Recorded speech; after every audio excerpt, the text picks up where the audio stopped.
You're watching The Penny Hardaway Show, presented by Cook's Pest Control.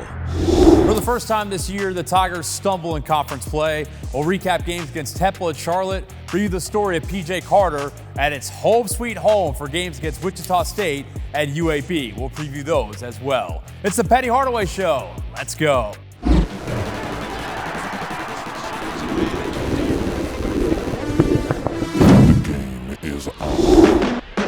The Penny Hardaway Show is presented by Cook's Pest Control. You don't have to live with pests. Call Cook's Pest Control and get a free quote today. Conway Services, the official HVAC partner of Tiger Athletics. Tennessee Lottery, turning dollars into dreams. Tiger Bookstore, the official merchandiser of Tiger Athletics. AutoZone. When you've got battery trouble, head to AutoZone, America's #1 battery destination. Get in the zone. AutoZone. And supported by your Memphis area Toyota dealers. Life on the road in college basketball can sometimes get rocky. Hi, everybody. I'm Dave Woloshin. And I'm Matt Infield. Let's check out the highlights from games against Temple and Charlotte. Stop one of the trip in Philly to battle against Temple. It was a struggle a lot of the night for the Tigers, but they hang tough. Second half, PJ Haggerty, hoop plus the harm. The and one makes it 65-62 Owls. Memphis cut it to 2 at one point, but after a pair of Temple offensive rebounds, Jamal Mashburn Jr. drills a three that serves as an early dagger. Tigers fall at Temple 88-81, their first loss in conference play this season. Down to the Queen City for a Sunday matinee against Charlotte. PJ Haggerty takes home Defensive Player of the Week honors off a missed free throw. Haggerty takes it right back. Easy bucket. 3 steals for him in the game. Next Memphis possession, Tyrese Hunter going coast to coast. Beautiful move, left hand high off glass for the bucket. Tigers go on a 20-3 first half run. Second half action, Hunter's still cooking. Step back sauce. 1, 2, 3, please. That's nasty. Tigers up 16. And it's a clean sweep for Haggerty, who also takes home Outstanding Performer of the Week. Splits the defense, foul line jumper, friendly roll. 18 points, 8 rebounds as well for Haggerty, as the Tigers earn a split on the week, beating Charlotte 77-68.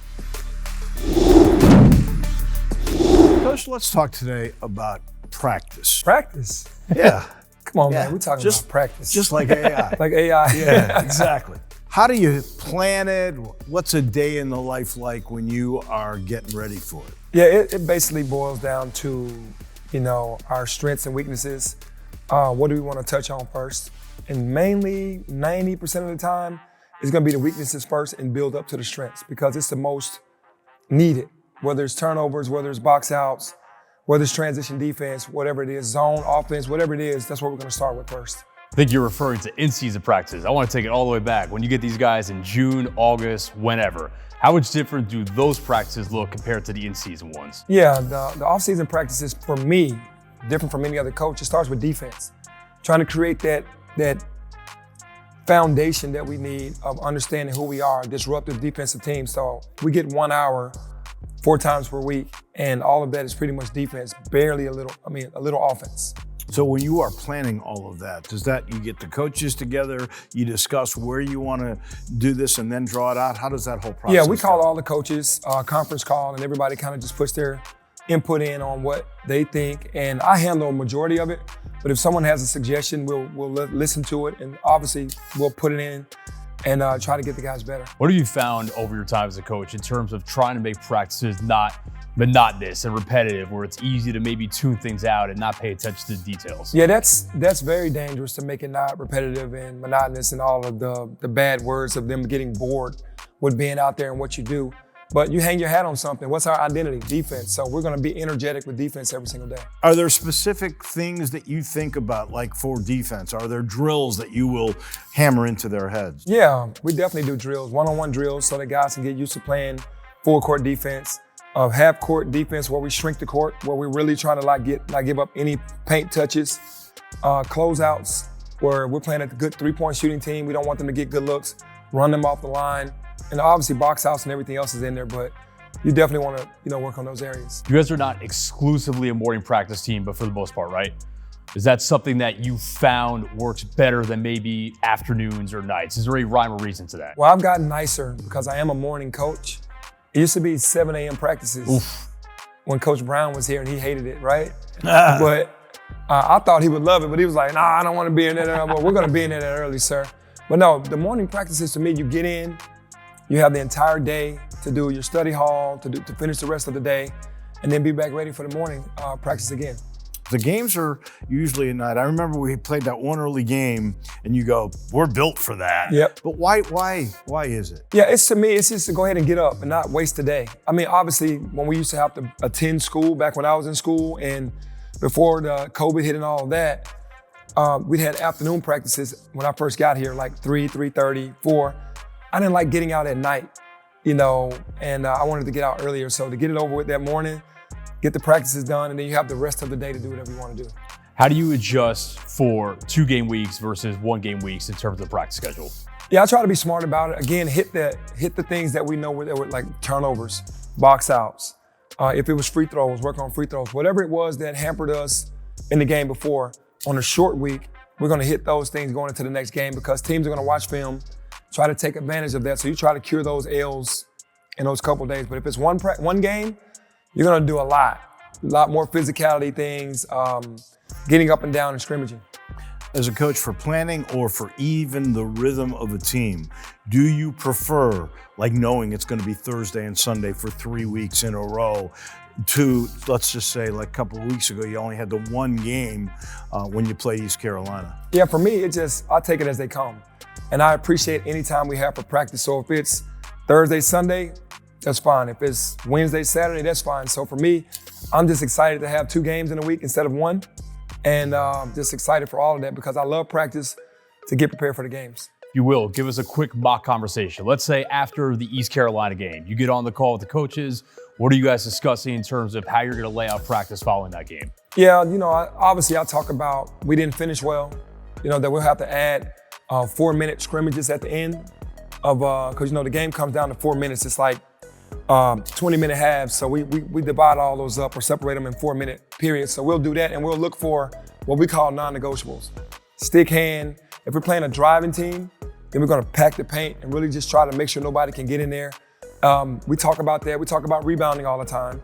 We talk about fast break defense and offense and getting those opportunities. So yeah, whatever the weaknesses were in that game, that's exactly what we're going to hit the next practice. You've also talked about how this team likes each other. Mm-hmm. Are there things that you do meeting-wise during the long season to bond together, to keep it going? Yeah, well, we've gone to eat 3 times already as a team, which is more than I've done in the past because we usually meet here. But just taking the team out to try to get to know one another. We have the guys coming up to our offices to watch film every day. We're having conversations with them every day. And that's just kind of bold. It's kind of meshed well for us because now the guys understand why we're pushing them so hard. I imagine even when you have good teams, some of your good teams are not good practice teams. Mm-hmm. This team looks good. Are they a good practice team? No. And that's what makes it tough. They're not rah-rah about practice, especially PJ Haggerty. Not putting any negative out on him. He's just, because I play him so many minutes, is when he gets to practice, it's like, oh my God, I got to get my body going. And once he gets his body going, it's good. So don't take that the wrong way, but most of these young men in this era are not ready and ramped up for practice. Like many players on this year's team, PJ Carter's college basketball journey has taken him all over the map. We'll discuss it with him next.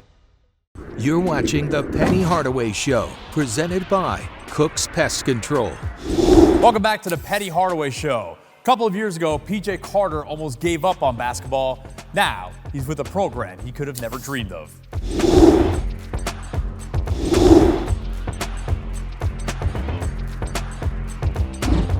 Growing up in Atlanta, Carter gravitated to basketball at an early age for a simple and relatable reason. Nah, I didn't really like no other sport. One, because it's cold outside. I didn't like being out in the cold, so I'm gonna just stay in the gym and play basketball. Carter played high school ball at Langston Hughes High School just outside Atlanta and was immediately in a winning environment. Well, I really started on JV. That's where I was really getting busy. And then I was kind of varsity and JV throughout the rest of the season. And like they just kind of wanted to like mold me into the player I was. And luckily, my first year I was able to win state championship. And then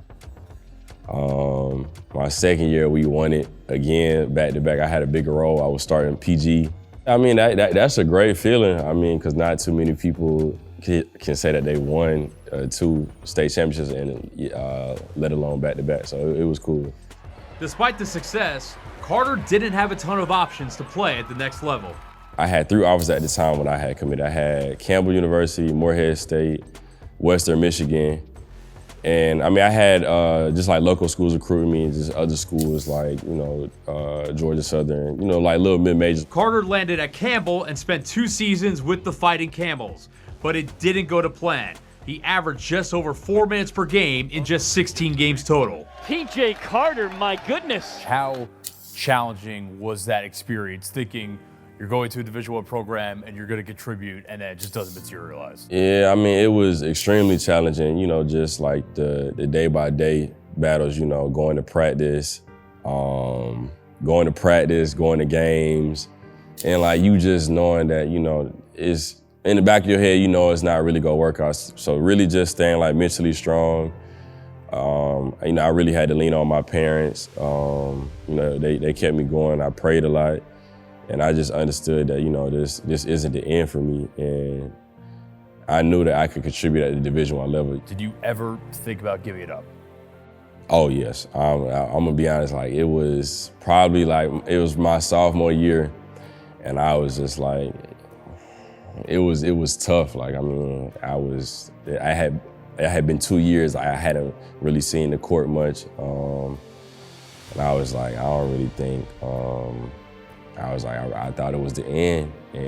But like it was like a little part of me, I'm like, the little kid in me wouldn't be happy if I did that. My parents wouldn't be proud. Carter needed a reset on his collegiate career. He took the road home to Georgia and went the JUCO route, spending the 2022-23 season at Georgia Highlands College. I tell people all the time, like, I mean, we was on a church bus traveling. I mean, so it wasn't that many seats on there.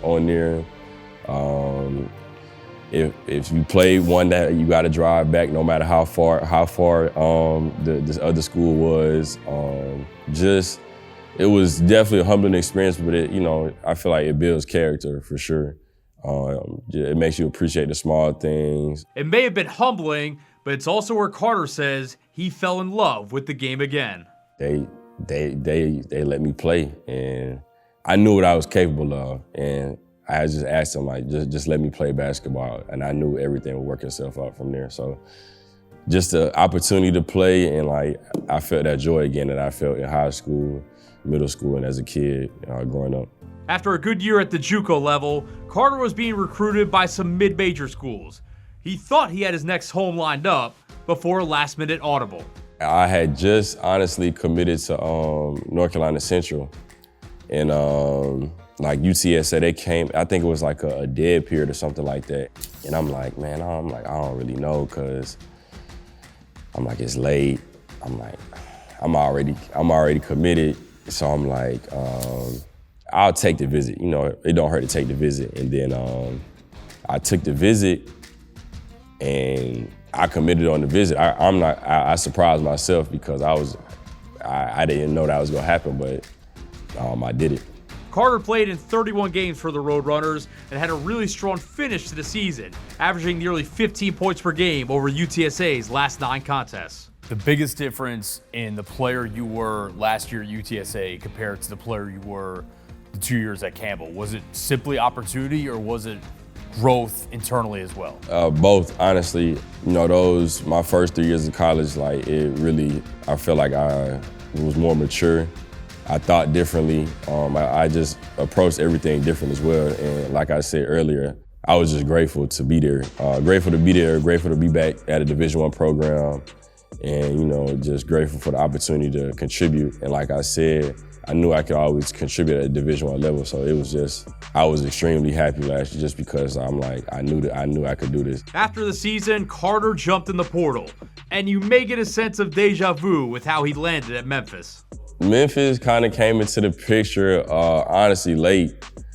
And I see it's a little theme going on here with me. I was committed to another school, and Memphis kind of came into the picture, but I don't know. And then I'm like, it don't hurt to take the visit. It don't hurt to take the visit. And then, I mean, kind of the same situation that happened with coming out of JUCO. I was just like, I'm gonna commit just because, like I said, just being around that high level talent every day and just being pushed by Coach Penny and the rest of the staff. So I always want to be challenged, and I want to, just maximize myself, and that's why I felt that could happen here. Did you commit on the visit here too?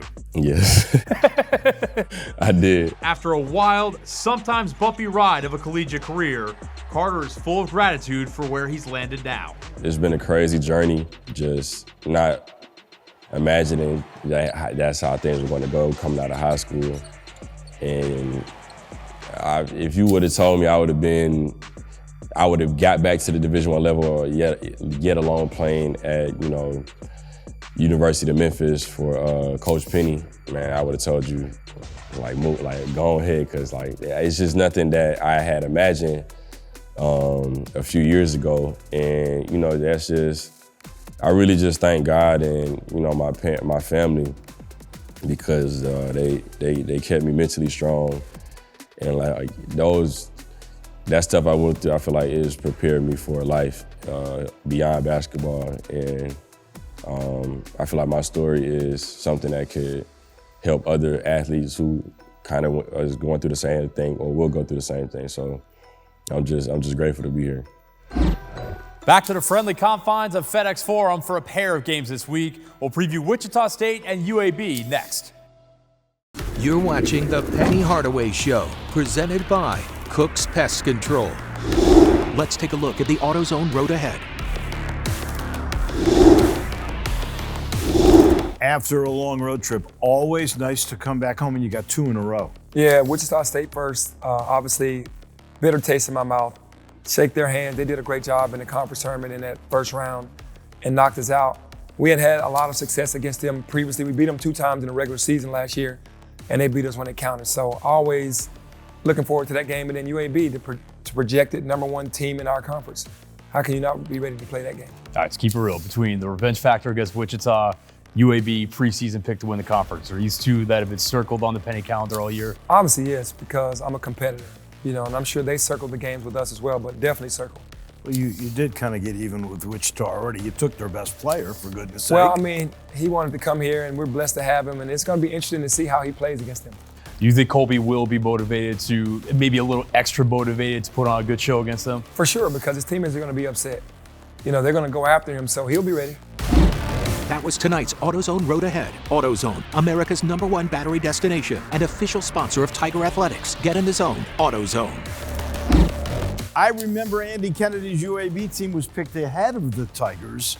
Got a feeling Penny's got that one circled. Back with a wrap in just a minute. You're watching The Penny Hardaway Show, presented by Cook's Pest Control. Thanks so much for watching. We'll see you next Sunday night. The Penny Hardaway Show is presented by Cook's Pest Control. You don't have to live with pests. Call Cook's Pest Control and get a free quote today. Conway Services, the official HVAC partner of Tiger Athletics. Tennessee Lottery, turning dollars into dreams. Tiger Bookstore, the official merchandiser of Tiger Athletics. AutoZone. Got a check engine light? AutoZone will check it for free with the free Fix Finder service. Available at every store. Get in the zone, AutoZone. And supported by your Memphis area Toyota dealers. This copyrighted telecast is an exclusive presentation of Learfield under the broadcasting rights granted by the University of Memphis. Reuse of this presentation is prohibited without the expressed written consent of the University of Memphis and Learfield.